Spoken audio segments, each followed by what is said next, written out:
Now, I would imagine that this knife has quite a few reviews already on the internet. It's not like I'm gonna necessarily push something new here, but I wanted to talk about the Civivi Praxis from somebody who actually reintroduced himself to the knife world with some of the most expensive knives first. I actually went in the reverse direction. I started with a Grail knife and I went backwards from there. And here's the funny part. Once you've ruined your expectations, when a knife that is budget friendly gives you that same sort of sense of feeling, they become very noteworthy. And for me, the Civivi Praxis does that. I did not get that sense from other knives so far that I've tested from Civivi, mostly the Elementum. And I want to talk about why that feel is so important and why people are always looking for that. So if you want to know more about why I think the Praxis is probably one of the best knives that Civivi has made, at least so far that I've handled, stay tuned.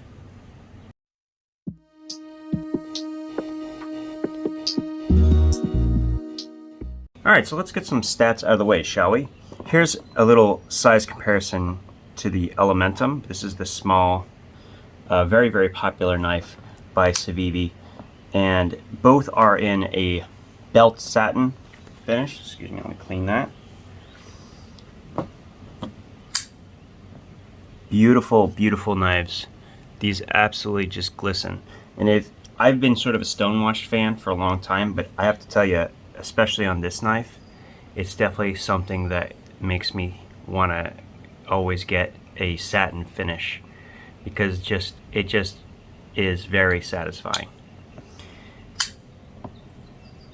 The size of this blade is significantly bigger. So this is actually a 3.75 inch blade, which is certainly more my style. I mean, these are the kinds of knives that I like, right? This is, of course, the Synapse XL by Vero Engineering. And you can see it is very similar in blade length to that particular knife, which is why I have it on the table.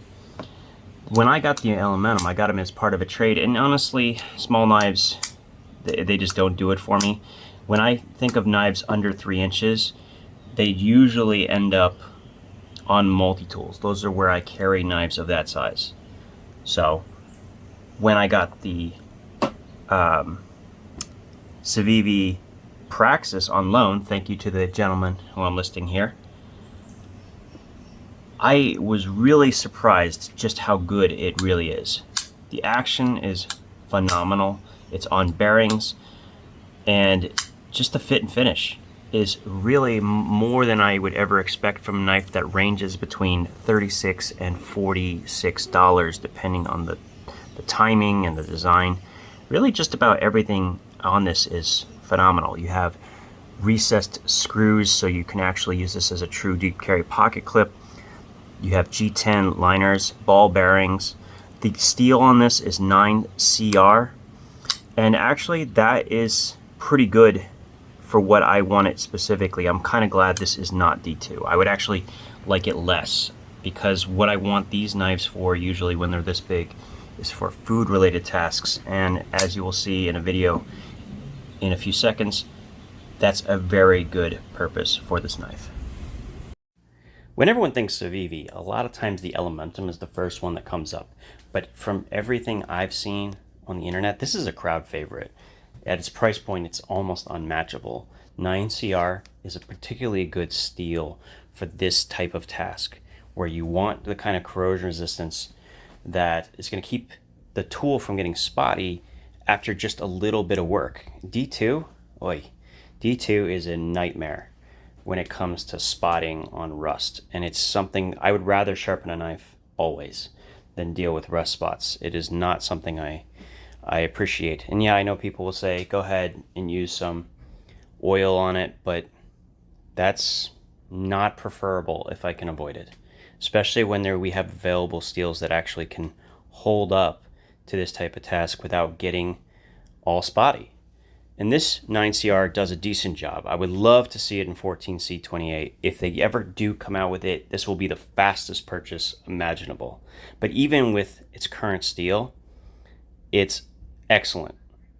And the curvature on the blade, the thinness of the blade, the big flat grind, it just is really enjoyable to use on food, which is why I'm probably going to end up picking one of these up myself. I was really, really pleased with how the curvature on this knife does the food-related tasks, and that is a good purpose for this knife. I know a lot of people, they get these knives for EDC tasks, but when you have a large knife like this, you kind of want a more purpose-driven reason to carry it. I carry these knives, I carry something like the Spyderco Spidey Chef for the same reason. This one needs to be cleaned, but you get, that's kind of why I carry large folding knives. So this actually does a very good job in that role, and for something so inexpensive, it's just really off the charts. And I gotta tell you, the action, it definitely gives me that feeling, you know, that feeling that you get with knives that just work. The action is phenomenal, and unlike the Elementum, breaking back the Elementum here for a second, that's not a finger choil. That is something completely different. You don't get, when you put your finger right there, you're gonna feel that tip, the edge of that blade. You have to pull down towards the pivot, which I guess you can do, but it's not really a finger choil, okay? Now, on the Praxis, no, that's actually a finger choil. Like, I don't feel like I'm gonna get touching with that blade. And in a knife blade this big, it actually kind of makes sense to have something like that when you have a flipper specifically. I usually say that if I have a flipper, I don't want any choil. But in the case of a knife that's 3.75 inches total, this didn't affect its cutting performance in food-related tasks, which is really where that blade length comes into play. Speaking of food-related, look at just how nice this profile is. Real nice and thin, huge, long, flat grind on this thing. Absolutely beautiful slicer. Just phenomenal. I don't need to go into it too much. This has been reviewed ad nauseum. But what I want to say is, when you can get knives this inexpensive that are of this quality, it puts a lot of pressure on other makers. You know, recently we've had a lot of really good knives between the $40 and probably $150 range. There's so many good knives in that range. And at a knife that's basically $40, give or take, this is really a benchmark. You know, it's so good, they even named a test after it. Sort of a joke. If you're a teacher, you'll get it.